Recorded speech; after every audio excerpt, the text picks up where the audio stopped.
مش هينفع اشفط في واحدة لسه مخلفة في وقتها. طبعا الستات مش عارف يعني بعض الدكاترة مش تخصص تجميل طبعا بيقترحوا عليها انها تعمل شد بطن في نفس السيشن مع الولادة، يعني تولد من هنا ومشادة بطنها. هي عملية شد البطن بتنقسم لحاجتين او 3 حاجات بيتموا في العملية.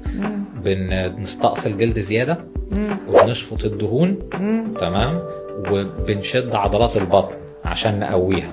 مش هينفع اشفط في واحدة لسه مخلفة في وقتها. طبعا اكيد. زائد ان في حجم بتاع الرحم بيبقى كبير، الحجم بتاع الرحم عشان يرجع للوضع الطبيعي بتاعه اللي هي فترة النفاس 40 يوم. تمام، فمش هينفع اشد عضلات البطن على الرحم وهو حجمه كبير كده.